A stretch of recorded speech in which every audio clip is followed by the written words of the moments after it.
Hello everyone, this is Vickie Verlie, the Rock and Roll Prophetess. Today we're going to take a look at the full moon of January 15th, 2014. So it's the first full moon of the new year. It's in the sign of Capricorn and Cancer, which our last new moon, our new moon was in Capricorn. So it didn't quite make it to the next sign, so we're at the entrails of, well, the full moon point itself is 2558 Cancer, which is, so it only goes to 60, so then it's back, it would almost be 26 degrees, right? Oppose the sun at almost 26 degrees of Capricorn. So, it's still in Capricorn. It hasn't progressed. You know, we had a new moon in Capricorn and a full moon in Capricorn. Usually that doesn't happen. I don't know how rare it is, but it's not very common. So we're still, and it's at these high degrees. We're learning lessons. This is about lessons learned, and Capricorn is like the outward expression, like buildings, you know, and establishment, and outward expression in Cancer and Moon is inward expression. High degrees. Karmic. Saturn involved because it's in Capricorn, karmic. Moon in women, Cancer, nurturing women, mother, women in your family, sisters, wives. You know, these are the people that this is involved with, women in your family, mother, nurturing issues. So the moon, I want to look at some rulership. I was just kind of on that vibe. So, you know, the Cancer sign is, the moon is there. So it's in its natural state. But over here in Capricorn, its ruler Saturn is off to the side here too, and it's sextiling Saturn. So Saturn energy, karmic energy is getting drawn in again. Venus going retrograde in Capricorn, wide orb opposition to the full moon, and the sun position here, 18 degrees, but definitely in with the sextile to Saturn, 18 and 21 here. So this is, you know, retrograding. This is old stuff. This is people from your past. This is authority figure, you know, authority, in your personal lives. Okay, it could be dad or male people in your life, but big picture, you know, it could be the old establishment again. The old authority figures. It could be one last thing. It's like it's crumbling. It's just crumbling. You know, and so it's like if a Saturn return comes along, you know, it crumbles it, but then Saturn will always give you new established ways. It's a time of renewal too. If something is weak during a Saturn transit, it'll crumble it. It'll turn it to dust, crush it. But if it's strong, it'll be forged even stronger. And if you're left in the dust, a new thing will be forged for you. Some new cement will be poured. Talk about, we've overlooked also on the full moon point here, we've got Lilith. You know, Lilith is right in there. So again, I feel like it's old paradigm and new, one for all, one for everybody. Women, I mean, maybe not so much in the United States and America, but women are still really discriminated against in a lot of places in the world, you know, and this is all, Lilith is the woman, Cancer is the woman, Moon is the woman, and the moon is very much a collective, you know, it's very much all women, and it's also dreams.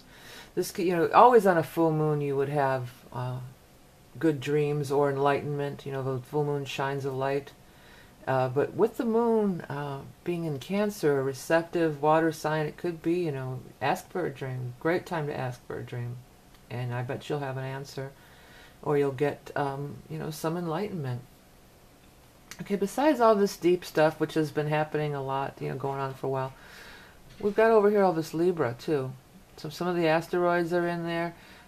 North Node, and the nodes are getting ready. See, we've been in this Earth water, too. Earth, water, and the nodes are, you know, nodes go backwards most of the time, as where most of the planets travel forward for our perspective most of the time. The node is traveling backwards most of the time, so it's going down in numbers. So it's at 3 degrees. So it's going to be, I should look it up, but the nodes are going to change sign this year. 2014. We're going to go in and we'll be in the air and fire. And we've got Mars over here in Libra, and these asteroids, Vesta and Ceres in Libra.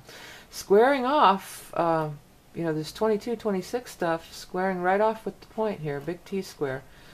And what do we got over here in Aries? Nothing.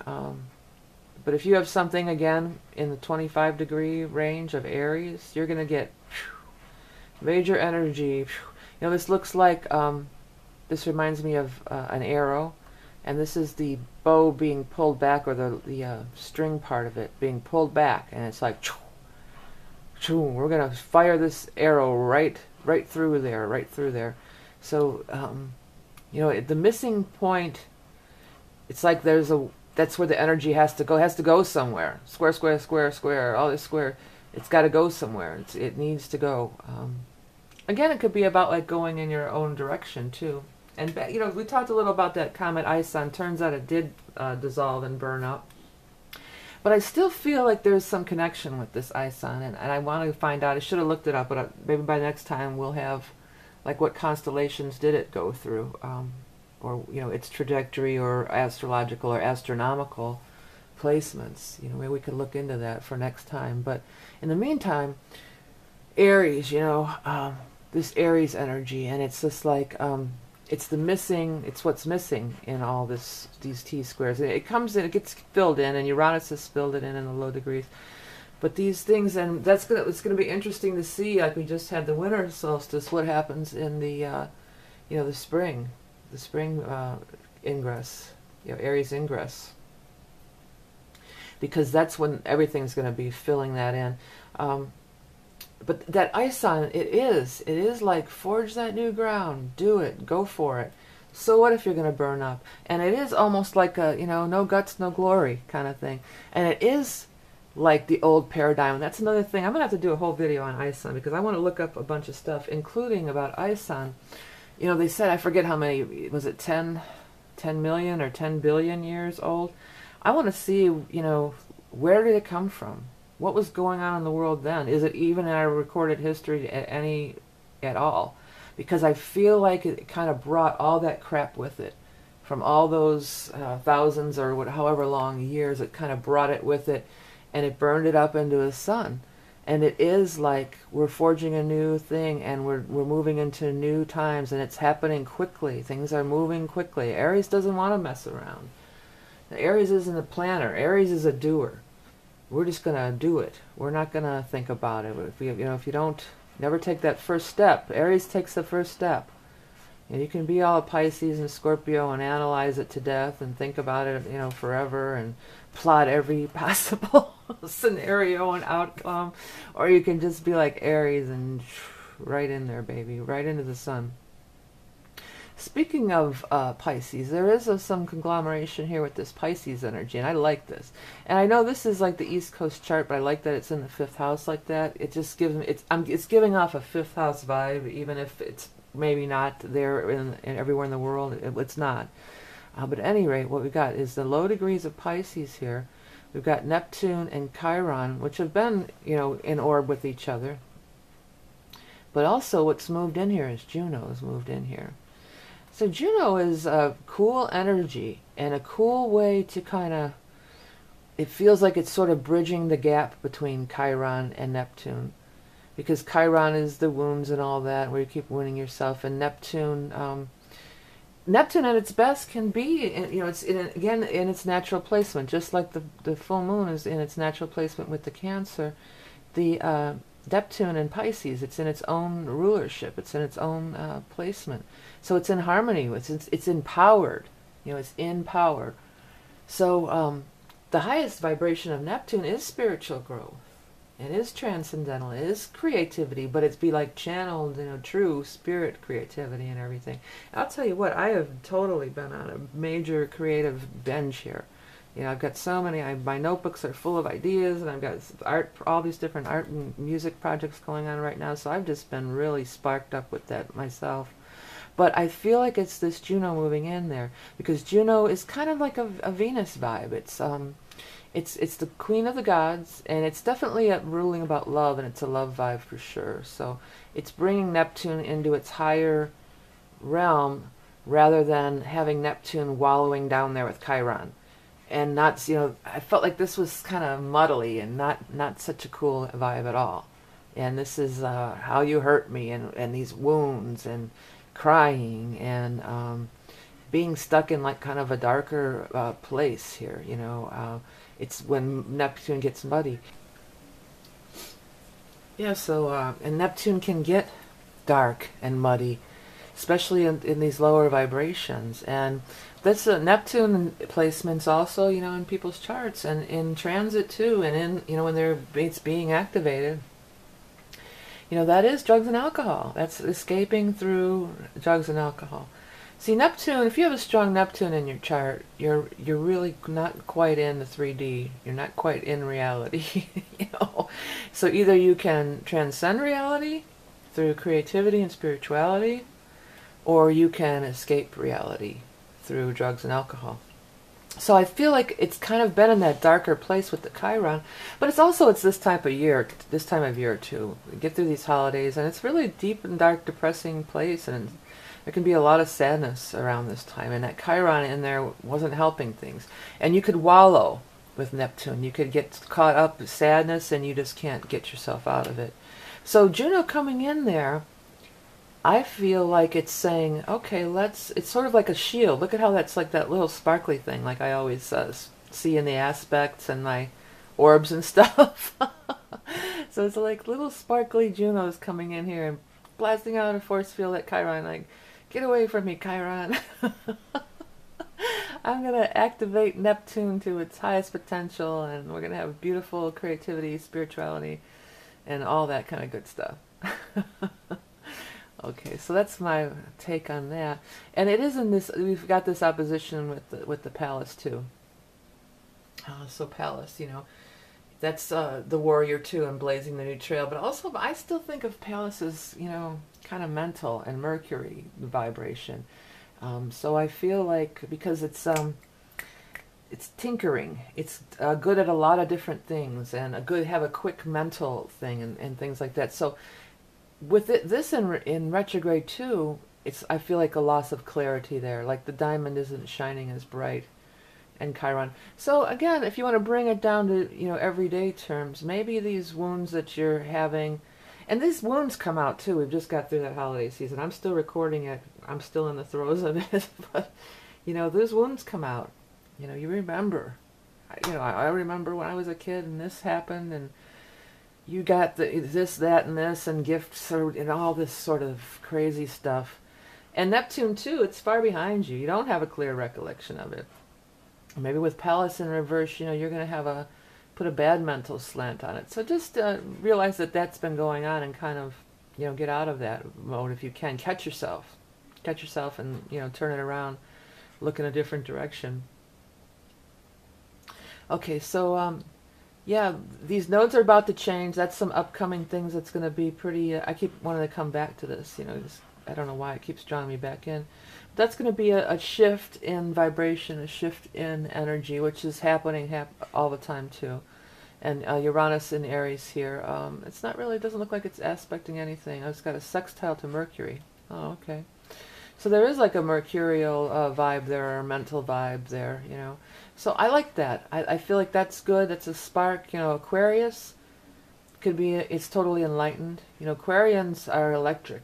A lot of inventors. A lot of inventors are Aquarius, and really forward-thinking people, like throughout history. Some of the great thinkers and humanitarian and forward-thinking people are Aquarius sun sign, or have strong Aquarius. You know, so sparks of genius. You know, sextiling Uranus, the higher octave, the ruler of Aquarius. It's sextiling its own. There's a lot of that, and I forget. You know, there's words for that, and I should look this up before we start. But there's a word for that. But it's a positive energy, and this whole area down here is nice and bright. You know, I'm really liking that. A little bit of the old still just sort of hanging out here. You know, with this wounding energy here, and this male patriarchal karma, you know, old school thing. Again, it could be just old people in your family here too. You gotta shake it off. Maybe you need a couple weeks to shake it off. Get rid of some of that vibration, or don't dwell on it. Don't go to the dark place. Don't let it, you know, bug you. Think something good. Say something nice to them. Change the subject. onto something nice real quick. Just change it up on them and compliment them. Oh, you look lovely today. So yeah, that's going on. I wanted to look at this Venus and Ceres, though. I mean, excuse me, Vesta and Ceres. This is, you know, the asteroids, but they both have to do with being comfortable. And Venus, you know, Venus is Libra. Libra's ruled by Venus, and very much this is like physical comfort, nice things, plenty to eat, comfortable place, you know, just beautiful place. Libra is beauty. You know, I always think of the two Venetian signs of Libra and Taurus. As far as creativity, I always feel like Taurus is more musically oriented, and Libra is more visual arts. You know, more decorative, visual painters, visual artists, and this is more the music. And if you ever, anybody with the Taurus, anything, sun sign especially, or moon, they always have these great voices. They always have these great, sexy, sultry voices, males and females. Even their speaking voices, you know, they just have these great voices, you know. So that's something I always notice. Little side note, but anyways. So back to this. This is beauty. This is everybody's comfortable, everybody's fed, everybody's tucked in for the night. We're all cozy, safe, and warm in our beautifully house. This is, we feel safe and warm, and we have time for the pursuit of beauty and art. Like the pyramid, or the hierarchy of self-actualization, where, you know, you first for food and shelter. If you can't get beyond food and shelter, you can't turn your attention to the beautiful things in life. If you're always worrying about surviving, you know, you can't. You have to get that under control first. So that's what this kind of feels like. Like those first couple, I have to pull that up, those first couple notches on that pyramid are in place. And with this Juno, Neptune too, you know, that's creativity. I feel it is. I mean, Neptune is more, as far as the arts, is more considered film, I believe, having to do with film and actors, because Neptune, you know, you become somebody else. But I feel Neptune is totally true creativity, like inspirational art, spirit, comes through spirit, you know, channeled stuff, that spark, that spirit thing. So there's a lot of that vibe going on here. Maybe, I don't know if it's just because I'm in that mode and that's what I'm seeing in the chart, because, you know, that you can do that too. You can color it to your own, what you're experiencing. The Pluto-Uranus is still going on.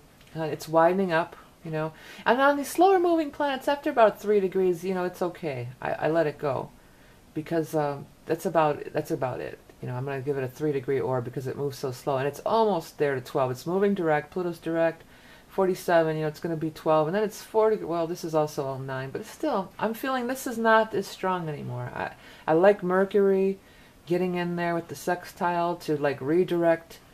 You could redirect this powerful energy to its ultimate, you know, without the heavy Pluto stuff like dragging you down, or, you know, taking you in that dark place or something. You know, this is all real. Sun is shining, Venus.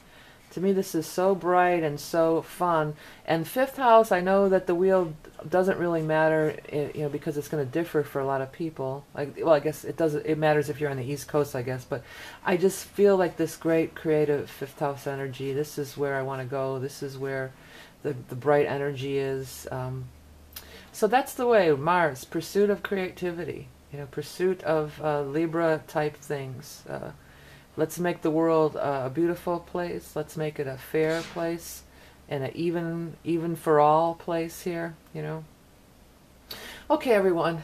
This is Vickie Verlie, the Rock and Roll Prophetess. Thanks so much for watching my videos and commenting and feedback and liking.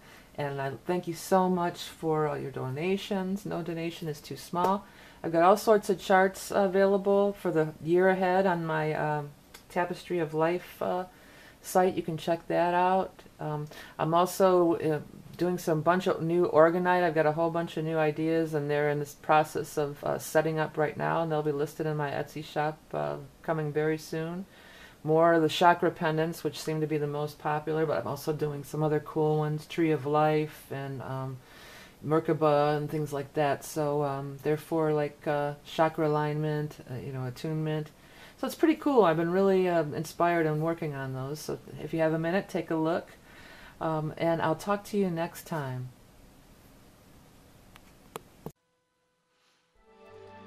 What is orgonite? Originally discovered in the 1930s by Wilhelm Reich, orgone energy, or etheric energy, is present in living things, including the human body. Reich proposed that illness occurs when our etheric body is out of balance, and that positive orgone energy could realign the etheric field, thus facilitating healing and balance of one's life force, chi or prana. It has since been scientifically proven that energy called piezoelectricity, meaning electricity resulting from pressure, is created by the compression of certain materials such as quartz crystals, wood, salt, sugar, ceramics, and bones. As the resin cures in an orgonite piece, it shrinks and compresses the organic matter contained within.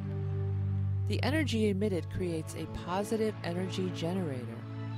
You really can feel the energy coming forth from these pieces. Orgonite clears the air and neutralizes negative emotions as well as electronic clutter from our high-tech devices. Each orgonite piece is lovingly hand-created using intuitive pairing of materials to enhance and raise vibration and aid in ascension and a spiritual awakening. I use materials from nature, including the bark from a sacred willow for grounding, and gold flakes to emulate the golden light basking down from the higher dimensions. Visit my Etsy shop for a wide selection of handmade orgone pieces, especially designed for spiritual growth, including heart opening, chakra alignment and activation, and more. Visit www.orgoneenergyflow.etsy.com to see more beautiful orgone pieces. And remember, you are love and beauty incarnate.